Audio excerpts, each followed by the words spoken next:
Magandang gabi po sa ating lahat.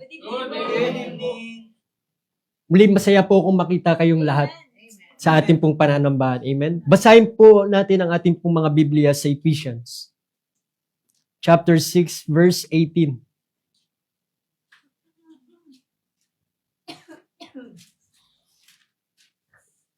Say amen kung nandyan na po kayo. Sabi po sa Ephesians chapter 6, verse 18, praying always with all prayer and supplication in the Spirit, and watching thereunto with all perseverance and supplication for all the saints. Tayo po'y manalangin. Ama naming Diyos sa langit, salamat pong muli sa gabing ito sa pag-iingat niyo po sa amin na kami ay iningatan mo at nakarating kami ng safe dito sa bahay-sambahan mo upang kami makinig ng iyong salita.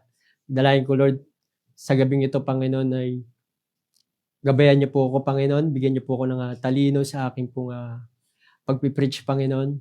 Dalayan ko, Panginoon, na ganun din, Panginoon, ng mga makikinig ng iyong salita sa gabing ito. Tulungan mo kami maging spirit-filled. Dalayan ko, Panginoon, na ikaw ang pumuspos sa bawat isa, Panginoon, na makikinig ng iyong salita. Gawin mong spiritual ang bawat isa, Panginoon. At dalayan ko, Lord, tulungan mo kami, Panginoon, makinig ng gusto sa iyong salita, Panginoon. Tulungan mo kami magpakumbaba sa iyong salita, Panginoon, na amin pong maririnig sa gabing ito. At dalayan ko, Lord, kung may nakita ang kasalanan sa aming mga puso, ipagpatawad mo.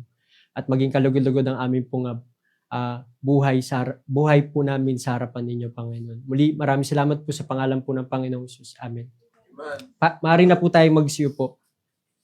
Hindi na po ako magpapakatagal. Una po sa lahat, ako po ay nagpapasalamat muli sa Panginoon na ako po ay makakapag-preach ng salita ng Diyos sa inyo sa gabing ito. At sa inyo, sa atin din pong pastor na siyang nagbigay ng pagtitiwala sa atin na magpahayag ng salita ng Diyos. Sa gabing ito, hindi na po ako magpapakatagal. Ang title po ng ating pong mensahe sa gabing ito, Pray Always. Amen.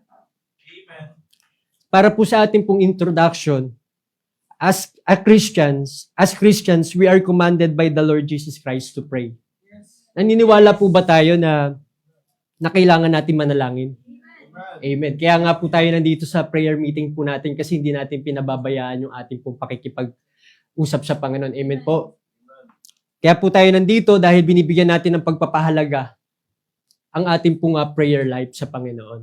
Marami man pong tao na hindi na nagpipray o Kristiyano hindi nagpipray pero tayo po dito sa church po natin sa Sanctified, binibigyan po natin ng pagpapahalaga ang pananalangin sa Panginoon. Amen. Dahil isa po yan sa pinakamahalaga sa ating pong Christian life, ang manalangin. Amen po. Gaano man tayo kabisi sa buhay na ito, sa ating pong buhay, pero hindi po natin kinakalimutang manalangin sa Diyos araw-araw. Amen po. Dahil binibigyan pa tayo, biniyayaan pa tayo ng Panginoon. Dahil pag sinabi natin na hindi na natin kailangan manalangin sa Diyos, parang sinabi natin na hindi natin kailangan ng Diyos. Tama po. Sinasabi natin na hindi natin kailangan ng tulong ng Diyos, bagamat alam natin na kailangan natin ng tulong ng Diyos. Amen po. Merong isang kwento sa Biblia o isang parable sa Biblia. Basahin po natin sa Luke chapter 18. May kita po natin dito, mga kapatid, sa parable na ito, na kung saan nagbigay ang Panginoon ng parable patungkol sa prayer. Sa Luke chapter 18, verse 1 to 8. Sabi niya rito, and he spake a parable unto them to this end, that men ought always to pray and not to faint. Amen po. So sinasabihan tayo ng Panginoon dito na dapat tayong manalangin at huwag tayong manghimagod. And sabi niya dito sa verse 2, saying, there was in a city a judge which feared not God, neither regarded man. And there was a widow in that city, and she came unto him, saying, avenge me with my adversary. And he would not for a while, but afterward he said within himself, though I fear not God, nor regard man, yet because this widow troubleth me, I will avenge her, lest by her continually coming she weary me. And the Lord said, hear what the unjust judge saith. And verse 7, and shall not God avenge? Ito yung maganda sa sinabi ng Panginoon. And shall not God avenge his own elect, which cry day and night unto him, though he bear long with them? I tell you that he will avenge them speedily. Nevertheless, when the Son of Man cometh, shall he find faith on the earth? So sinasabi diyan ng Panginoon, kapag tayo po ay nangungulit sa panalangin, hindi imposible na hindi tayo sasagutin ng Diyos. Kaya nga po sinasabi niya ng Panginoon, shall not God avenge His own elect, which cry day and night unto Him, though He bear long with them? So, makita po natin yung unjust, itong ang unjust na judge na to, binigyan niya, sinagot niya, o ginawa niya ng paraan, yung itong widow. Kaya po dahil sa pangungulit niya, natulungan mo naman ako, avenge mo naman ako sa enemies na to. Pero makita natin, kung tayo, ganun din tayo sa Panginoon natin, mangungulit tayo sa panalangin, ay didinggin tayo ng Panginoon sa panalangin natin. Amen po. Yan po yung parable na sinasabi ko. Kaya bilang mananampalataya ni Kristo, ganun kahalaga sa atin ang manalangin sa Panginoon. Mananalangin tayo hindi dahil wala tayong problema. Mananalangin tayo, may problema man o wala. Amen. Huwag nating kalilimutan na ang panalangin, huwag po nating kalilimutan na magpasalamat sa Panginoon sa panalangin. Amen. May problema man o wala, dapat tayo ay manalangin sa Panginoon. Dahil, diba po, tayo po ay binibiyayaan ng Panginoon, binibigyan pa tayo ng lakas ng Panginoon. Amen po. Nagpapatuloy tayo sa buhay na ito na tayo po ay malakas pa. Amen po. Kaya dapat tayo po ay manalangin sa Panginoon. Kaya nga sinasabihan tayo ng Panginoon, manalangin po tayo, huwag po tayo manghinawa manalangin. Amen po. Tatandaan po natin na ang Christian life ay isang spiritual battle na kailangan ng panalangin. Amen. Dahil ang laban natin ay hindi sa flesh, kundi sa spiritual. Sabi nga po sa Ephesians chapter 6, verse 10 up to verse 12. Finally, brethren, be strong in the Lord. Sinasabihan tayo ng Panginoon, magpakalakas tayo sa Panginoon. Finally, brethren, be strong in the Lord and in the power of His might. Put on the whole armor of God, that ye may be able to stand against the wiles of the devil. For we wrestle not against the flesh and blood, but against principalities, against powers, against the rulers of darkness of this world, against spiritual wickedness in high places. Amen po. Ganyan po kasama ang mundo natin ngayon. Amen po. Ganyan kasama ang mundo po natin ngayon. Kaya kung hindi tayo mananalangin sa Panginoon, anong lakas ang makukuha natin sa Panginoon? Sa mundong ito na punong-puno ng kasalanan. Amen po. Ang atake ng kaaway, hindi natin nakikita. Tama po. Totoo po yan. Ranas ko po. Kung hindi tayo mananalangin at hindi tayo magiging vigilant at magiging watchful, makokontrol tayo ng kaaway. Yung emosyon po natin, yung emosyon po natin, pwede tayong madaya. Yung galit sa kapatiran, pwede tayong madaya. Kaya po, yung maling pag-iisip, pwede tayong madaya ng kaaway. Kung hindi tayo mananalangin at hindi tayo magbabasa ng Biblia. Kaya po, alam natin ang atake ng kaaway. Kaya kung hindi tayo mananalangin, po, ano na lang lakas ang makukuha natin. Kaya ganun po, kahalaga ang manalangin sa Panginoon. Amen po. Number 1 po natin, pray in the Spirit. Pray in the Spirit. When we pray, we should always be guided by the Holy Spirit. Kapag tayo po ay nananalangin, siguraduhin po natin na pinangungunahan tayo ng banal na Espiritu ng Diyos. Dahil maraming Kristiyano ngayon, nananalangin lang ng basta-basta. Amen po, hindi guided ng Holy Spirit. Kaya makikita nyo po, walang direction yung prayer. Hindi niya natutumbok yung ano yung kalooban ng Diyos sa buhay niya. Amen po. Kapag tayo po ay nananalangin, dapat may damdamin. Dapat may pananampalataya sa Diyos. Kapag tayo po ay nananalangin, dapat seryoso tayo sa Panginoon. Kapag tayo po ay nananalangin, dapat may pagpapakumbaba. Amen. Dapat hindi tayo mayabang sa harapan ng Diyos kapag tayo po ay nananalangin. Amen po. Dapat sa panalangin natin, hindi ang Diyos ang nababago, kundi tayo. Kung may mali sa atin, baguhin natin. Kapag nakita natin sa preaching na mali tayo, baguhin natin sa harapan ng Diyos. Kaya po, kasi kayabangan yan kung hindi tayo magpapakumbaba sa Panginoon. Kaya po, Kaya, ang prayer, isa yan sa mga pribilehiyo ng Diyos sa ating bilang mananampalataya ng Panginoon, na manalangin sa Kanya. Yan po, may access tayo sa Panginoon. Gamitin natin yung bagay na yon. Yan po, binigyan tayo ng pribilehiyo ng Panginoon na tumawag sa Kanya. Manalangin sa Kanya. Amen po.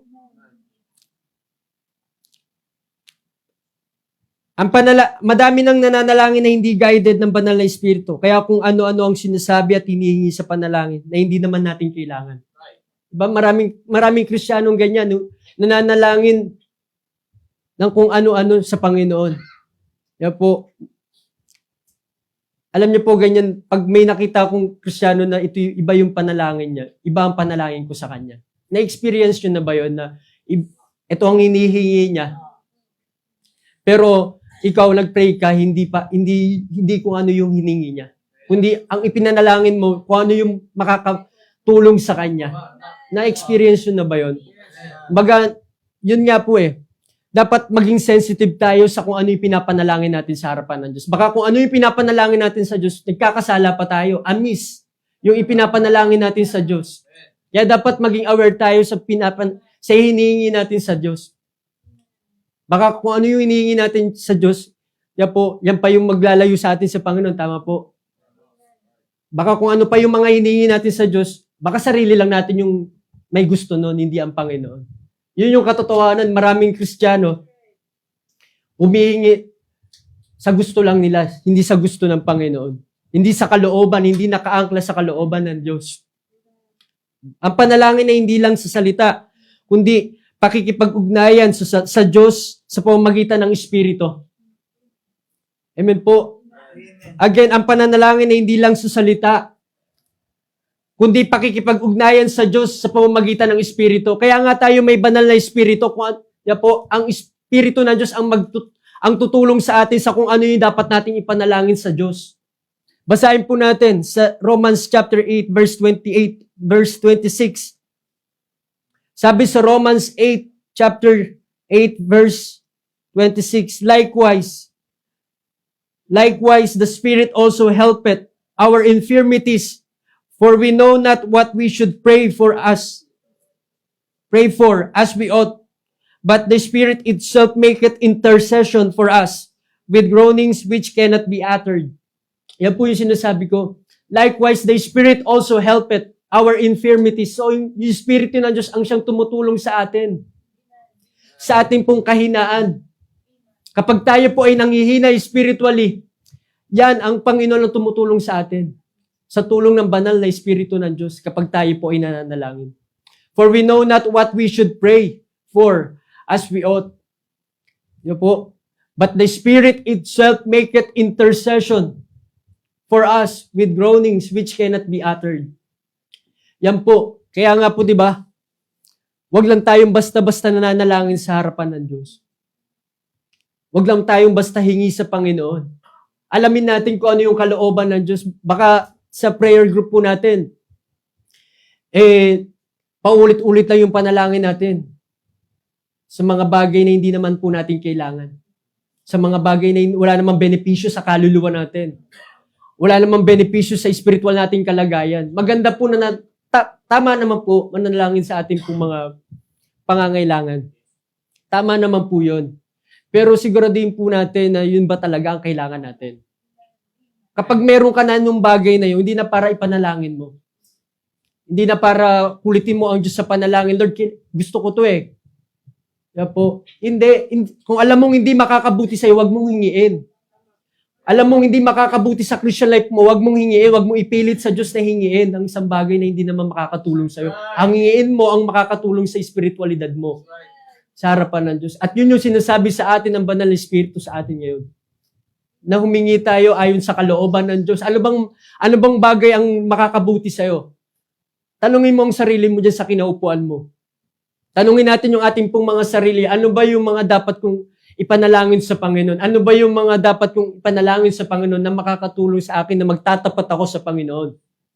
Yung hindi ko ba pagbabasa, Lord, tulungan mo naman ako, wala akong prayer life, tulungan mo naman ako dahil masyado akong busy sa work, sa schooling, ang tamad-tamad ko, Lord. Hindi ako mapanalangin ng Lord, hindi ako mapagbasa ng Biblia, hindi ako nag-i-involve sa gawain ng Diyos.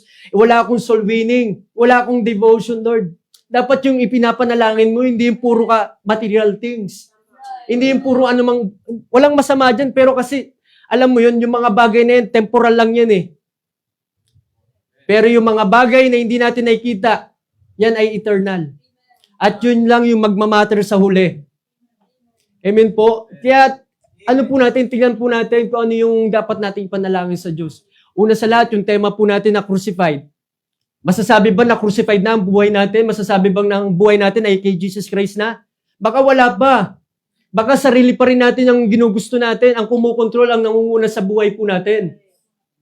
Apo, ang dapat natin ipanalangin yung tema natin, makita sa buhay natin.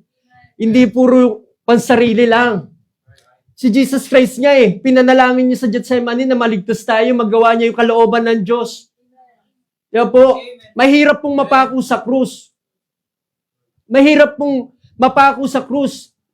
Lalo kung hindi ka naman nagkasala. Kasalanan natin kung bakit napako si Jesus Christ.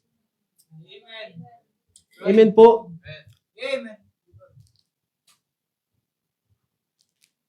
Ganun po mga kapatid. Mahiya tayo sa Diyos. Sa tagapagligtas natin, siya pinapanalangin niya tayo. Tapos tayo pinapanalangin natin, puro pansarili natin. Right. Yung benepisyo sa sarili natin. Ano yan? Puro comfort na lang. Sa sarili natin, puro convenience. Sa pansarili natin, hindi tayo marunong magsakripisyo sa Diyos. Dapat marunong din tayo magsakripisyo sa Panginoon natin na siyang unang nagsakripisyo sa atin. Na siyang unang nagmahal sa atin kung bakit may kaligtasan tayo. Ano ba yung mag-soul-winning tayo sa labas, i-share ang kaligtasan sa labas, kinatatamaran natin. Dapat ganun po tayo mag-isip. Dapat ganun po tayo mag-isip. Dahil anak na tayo ng Diyos. Amen po. Aksayado sa oras kung puro na lang sarili natin yung iniintindi natin. Amen po. Maraming dapat i-lead sa Panginoon. Maraming dapat sharean ng salita ng Diyos. Pero ikaw hanggang ngayon, gusto mo, ikaw pa rin. Ikaw pa rin ang iniintindi. Amen. Na imbis itong gawain ng Diyos umuusad. Sa pagsusolwining, sa pagbubunga, natutulungan natin ang bawat isa na nagpapagal sa gawain ng Diyos. Ikaw, kailangan mo pang sabihan, palalahanan. Dapat may kusang palo na tayo sa dapat nating gawin. Amen po. Amen po. Dapat ganun po, may inisyatibo tayo bilang mga anak ng Diyos. Pero hindi na tayo para i-push pa. Pilit-pilitin pa sa dapat nating gawin sa Panginoon dahil naglilingkod tayo sa Diyos at hindi sa tao. Amen po.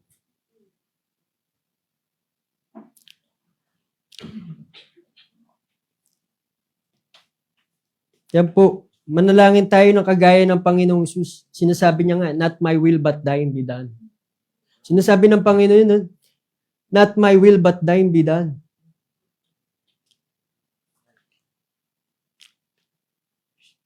Kapag tayo po ay nananalangin, we should be specific sa loob ng panalangin. Bagamat ang prayer ay general term, but I will encourage everyone na maging specific tayo sa ating pong mga panalangin sa harapan ng Diyos. Kasi ang prayer is a general term. Pag sinabi kasing prayer is simply talking to God. Tama po. At sa loob ng panalangin natin, nandyan yung adoration sa harapan ng Diyos, nandyan yung thanksgiving, nandyan yung confession, at nandyan yung request. Kaya ang prayer is general. Pero pag sinabing supplication, ito yung nagsusumamo kasi isang bagay. Supplication, pag sinabing supplication, ito yung specific na request sa harapan ng Diyos. Meron ka bang ipinapanalangin sa Diyos na specific na kailangan sa kaluluwa mo, na kailangan sa Christian life mo? Dapat ganun po. Kapag tayo po ay nananalangin sa Diyos, dapat specific. Amen po. Para at least nakikita rin natin na sinasagot tayo ng Diyos. Amen po. Gaya nung example na binigay ng ating pong pastor, Nag-pray siya ng mapapangasawa. Ganito, ganyan, ganito. So, nakalist po yun. Tama po? Kapag tayo po ay magpipray, be specific sa harapan ng Diyos. Para nakikita rin po natin na ito nga yung pinanalangin ko sa Diyos. Lord, pag-pray mo naman ako, nabigyan mo ko ng talino sa board exam ko. Pasado ka. So, thankful ka sa Panginoon kasi talagang pinanalangin mo sa Panginoon. Yung mga ganun, be specific sa loob ng panalangin. Wag lang yung parang bara-bara yung panalangin natin. Para talagang nakikita natin na sinasagot tayo ng Panginoon sa panalangin natin. Ano ba ang pinakailangan natin? Siyempre, una sa lahat, yung spiritual na kalakasan. Amen po. Madaming Kristiyano ngayon, lakas-lakasan kahit mahina na. Maraming Kristiyano ngayon, alam niyo po, ewan ko lang kung sa mga prayer group niyo po ewan ko lang po kung sa prayer group niyo ay isinasama pa yung spiritual na kalakasan. Kung nasasambit ba yan, nasasabi ba yan sa prayer group nyo na pag-pray nyo naman ako, sis, Brad, na ipanalangin, bigyan ako ng kalakasan ng Panginoon sa spiritual.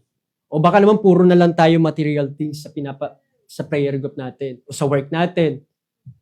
Ba? Dapat pinapanalangin din po natin yung ating pong spiritual na kalagayan. Amen po. Maraming Kristiyano kasi lakas-lakasan kahit nakikita na natin na gewang-gewang na siya sa Christian life niya. Amen po. Kayabangan yun kung hindi mo sinasabi sa Panginoon, Lord, tulungan mo naman ako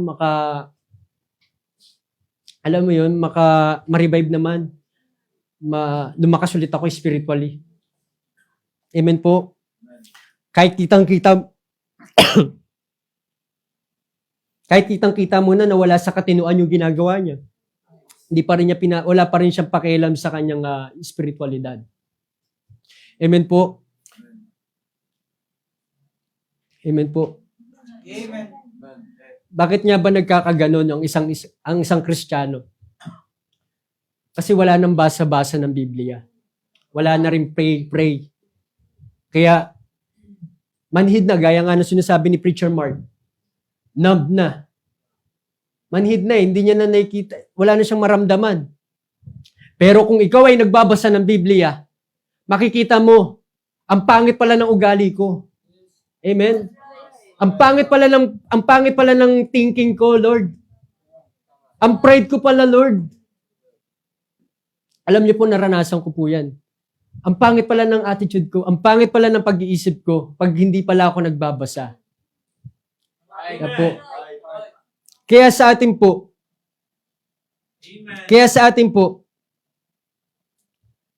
mahalaga po na tayo po ay nagbabasa ng Biblia at nagpipray. Kasi kitang-kita sa pag-uugali natin kung gaano tayo kasama Kung gaano tayo makakasalanan, makasarili. Amen po. Sa salitaan, sa action, kung anong lumalabas sa bibig, yan po, hindi na maganda. Bakit? Walang pagbabasa ng Biblia. Wala nang mahinahon sa pagsasalita. Dapat kapag tayo po ay nagsasalita, mahinahon. Sa action, may isnab. Pag pinagsabihan, may isnab. Pag sinabi mo yung totoo, sinaway mo, hihirapan ka. Dapat hindi ganun. Dapat pag tayo po ay kinokorek, pag tayo po ay tinatama, magpakumbaba. Isipin maigi kung saan, di ba po? Kung ano yung dapat gawin at itama. Hindi lagi ka rin lumalaban, lagi ka nakasanggala. Apo, ganun po. Kaya nga yung preaching ni Kuya Mark nung Wednesday po, kapag kapag ang puso mo ay di tama sa harapan ng Panginoon, unteachable ka, unrepentant ka, hindi ka marunong, hindi ka maturuan, hindi ka mapagsabihan, hindi ka makorek. Yan po, mayabang ka kaya hindi ka magre-repent. Po, ganyan po, kapag tayo po ay hindi nagbabasa ng Biblia. Kapag tayo po ay hindi nananalangin sa Panginoon. Kaya kailangan natin ipanalangin ang ating pong spiritual na kalagayan sa harapan ng Diyos. Amen po. Dahil ang laban natin ay hindi sa physical, kundi sa spiritual. Hindi maturuan, hindi mapagsabihan, hindi marunong magpakumbaba. Malalaman mo na hindi ka spirit-filled kapag hindi ka na marunong tumanggap ng pagtatama ng salita ng Panginoon. Amen po. Malalaman mo na hindi ka spirit-filled kapag hindi ka na marunong tumanggap ng pagtatama ng salita ng Panginoon. Ano bang mali sa salita ng Diyos? Sinabi lang naman yung totoo sa'yo. Ano bang mali sa salita ng Diyos? Sinabi yung totoo, nagalit ka? Dapat hindi ganun. Ganyan eh. Kapag sinabi mo yung totoo, maraming galit sa'yo. Kapag sinabi mo yung totoo, bagamat ang tinuturo mo naman ay Bible, tinuturo mo naman salita ng Diyos, hindi naman galing sa'yo yun. Pero maraming Kristiyano galit sa'yo eh. Kapag tinuro mo yung katotohanan ng salita ng Diyos. Magbasa ka kasi ng Biblia para makikita mo. At para malalaman mo kung ano yung tinuturo ng preacher dito. Hindi yung nagagalit ka sa inuupuan mo, nagngingit-ngit ka dyan. Basahin mo kasi para hindi nag-iiba yung kaisipan mo. Magbasa ka kasi para hindi ka nakabusangot. Magbasa ka kasi para gumanda-ganda naman yung spirit mo. Na kapag pupunta ka rito, masaya ka, hindi nakabisangot ka. Pupunta ka rito, magiging blessing ka. Amen po. Kasi blessing ang salita ng Diyos eh. Babaguhin nito yung mukha mo. Hindi, totoo. Babaguhin nito yung spirit mo. Magiging masaya ka sa Panginoon. Bakit maraming Kristiyano ang hindi masaya? That's right. Kasi wala na eh, hindi na nagbabasa ng Biblia eh. Hindi na siya spiritual. Dumalakad na siya sa carnality. Pero kung ikaw ay nagbabasa ng Biblia, nagpipray ka pa, di ba po? Ikaw ay magiging spiritual. Amen po. Hindi ka magingit-ngit sa mga kapatiran natin. Hindi ka mag-iisip ng masama sa pastor natin kung siya man ay nagtuturo ng tama. Kung siya man ay nagre-rebuke sa atin. Hindi sasama ang loob mo. Kasi sinasabi niya kung ano yung totoo eh. Nananaway siya ayon sa sinasabi ng Biblia. Nagre-rebuke ang ating pong pastor ayon sa salita ng Diyos at hindi sa kanyang opinion o idea lang. Nagsasabi siya ayon sa Biblia. Para makasunod ka, magbasa ka ng Biblia. Mag-pray ka. Tingnan mong maigi kung yung emosyon mo, yan yung ginagamit sa'yo para hindi ka makasunod sa Panginoon. Tingnan mong maigi kung yung emosyon mo, ay talagang, yan ay tama ba o mali, ganon. Kung yan bang emosyon mo ay tama o mali. At alam ko, at naniniwala ko, most at madalas yung emosyon natin mali. Lalo kung hindi nakaangkla sa Biblia. Amen po. Para hindi emosyon ang umiral sa atin at conviction ng salita ng Diyos ang umano sa atin, dapat sa Biblia lang tayo. Amen po. Yan po mga kapatid. Dahil ang Biblia, yan po yung ating pong lakas. Yan po yung ating manual. Diyan tayo nabubuhay sa salita ng Diyos, hindi sa work. Hindi tayo nabubuhay sa pera. Hindi tayo nabubuhay sa tinapay lang, kundi sa salita ng Diyos. Amen? Man shall not live by bread alone, but by every word that proceedeth out of the mouth of God. Amen po, nabubuhay tayo. The just shall live by faith and not by sight. Amen po, tayo po ay nabubuhay, hindi sa laman, kundi sa pananampalataya sa Panginoong Hesus. Kaya nga yung ating pong tema, di ba? I am crucified with Christ, nevertheless I live, yet not I, but Christ liveth in me. And the life which now I live in the flesh, I live by the faith of the Son of God who loved me and gave Himself for me. Makita niyo po, binigay ni Jesus Christ ang sarili niya para mabuhay tayo. Para mamuhay tayo saan? Sa pananampalataya. At hindi na sa laman. Kaya lahat ng ginagawa natin dito sa loob ng church, mapalabas o loob ng church, tayo po ay lumalakad sa pananampalataya. Amen po. Ganun po. Pangalawa po natin. Pray for the church Notice the word supplication for all saints. Sinabi dyan ni Apostle Paul, diba, sabi, pray for all the saints. So dapat, sabi dyan, supplication for all saints. Ibig sabihin, ipanalangin po natin yung bawat isa. Pray for the church. Prayer is not selfish because it includes other believers. Amen. Prayer is not selfish, but because it includes other believers. Ang panalangin po natin ay hindi lang umiikot sa ating mga sarili. Dahil may pangangailangan din po yung iba. We pray for our pastor. We pray for his wife. We pray for the preachers. We pray for ate and brothers, ate and kuya, tatay and nanay. We pray for each other. Because lahat tayo may pangangailangan. Amen po? And even missionaries. We pray for them.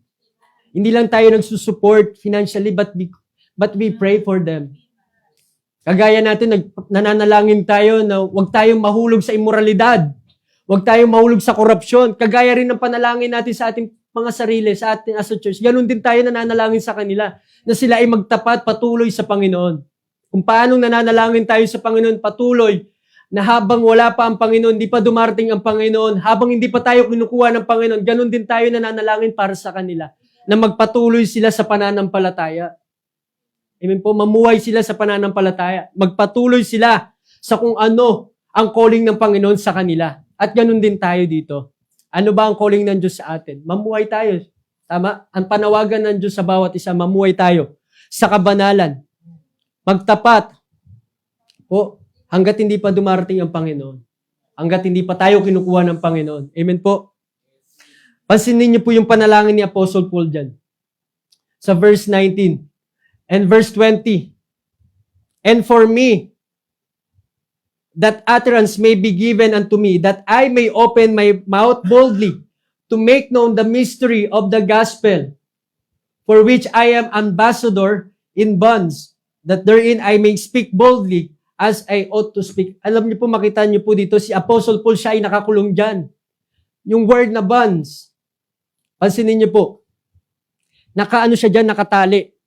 Nakaban, naka-chains. Siya ay nakakulong that time, pero hindi siya tumitigil mag-preach ang salita ng Diyos. Hindi siya tumitigil magbahagi ng kaligtasan sa kahit kanino man tao na nakakasalamuha niya. Kaya hindi dahilan eh. Hindi dahilan yung sitwasyon natin. Amen? Estudyante ka man, working ka man, o alam man estado mo sa buhay. Hindi hadlang ang kahirapan para hindi natin ma-share ang gospel. Kasi si Apostle Paul, nakabilanggo siya. Pero nakuha pa niyang mag-preach. Nakuha pa niyang mag-share ng gospel sa kahit kanino man tao na nakakasalamuhan niya. Siya man ay nakakulong o hindi. Amen po. Siya ay nag-preach ng salita ng Diyos. Hanggang sa akusahan na siya. Yan po. Pero but still, si Apostle Paul, patuloy siyang nag-preach. Patuloy siyang nagtuturo ng kaligtasan. Ano tayo? Dito, na komportable lang sa ating kalagayan. Anong nagawa natin para sa Panginoon? Anong nagawa natin para sa Panginoon?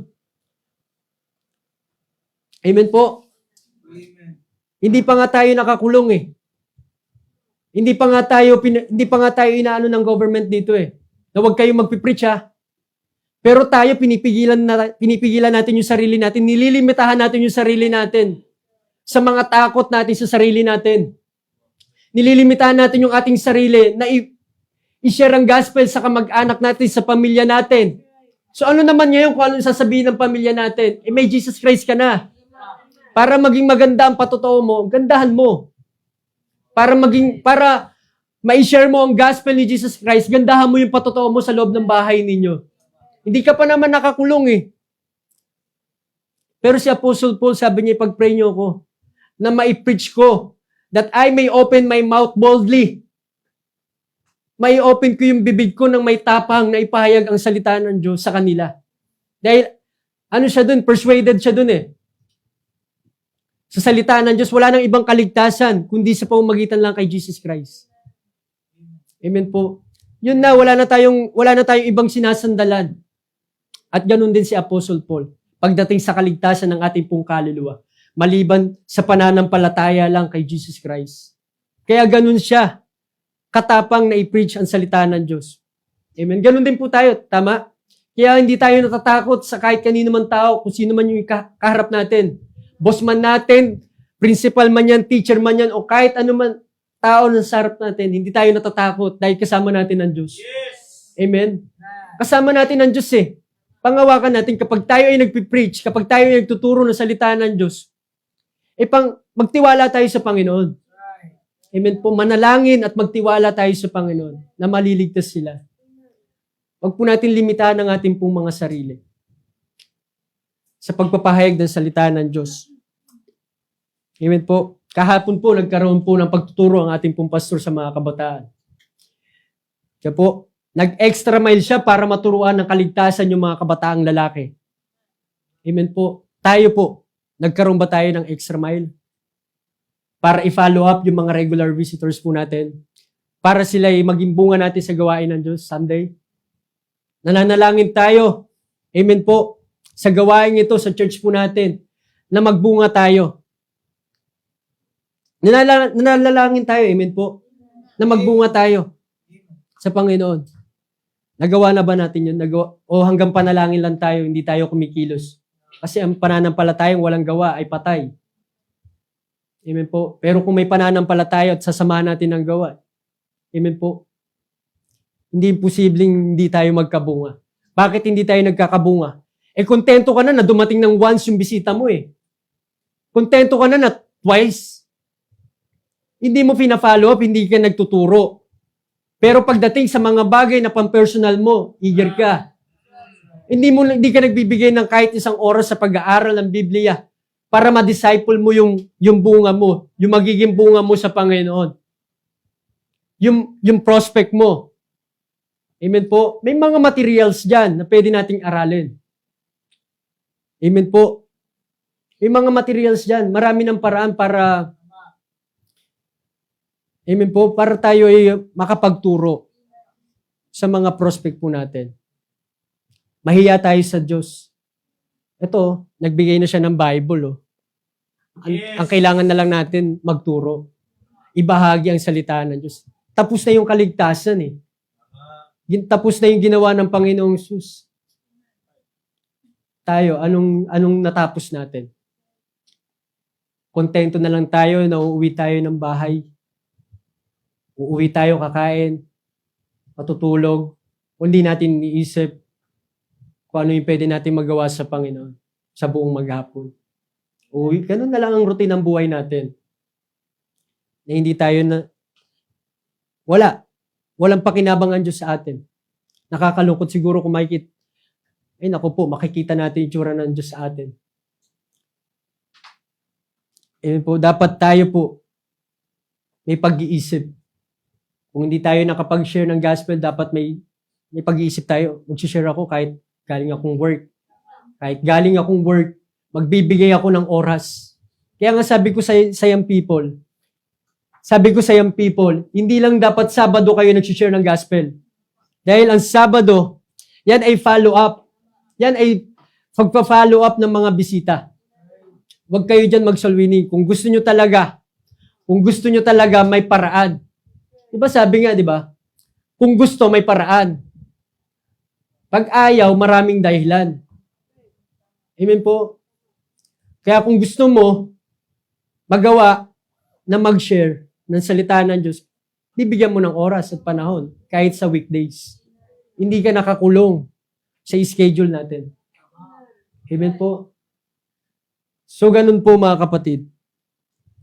Pray always in the Spirit at ipanalangin din po natin ang bawat isa. Pray for the church.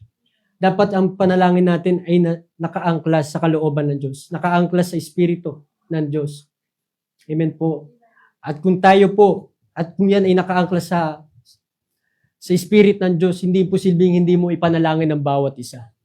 Kasi nililid ka ng Holy Spirit na ipanalangin mo ang bawat isa na maging matagumpay yung ating pong mga ginagawa sa Panginoon. At hindi ka magiging makasarili sa panalangin. Dahil ang prayer is not selfish. Amen po. Prayer is not a selfish. It includes other believers. Amen po. So yun lang pong church yung aking pong preaching sa gabing ito. Maraming salamat. Tayo po'y manalangin. Ama namin Diyos sa langit, maraming salamat po sa gabing ito. Maraming salamat, Lord, sa katalinuhan na binigay mo sa akin. Dalangin ko, Lord, na ikaw ang patuloy na mangusap sa amin sa preaching ng iyong salita. At ganoon din sa amin pong pananalangin, i-bless niyo po. Sa pangalan po ng Panginoong Jesus. Amen.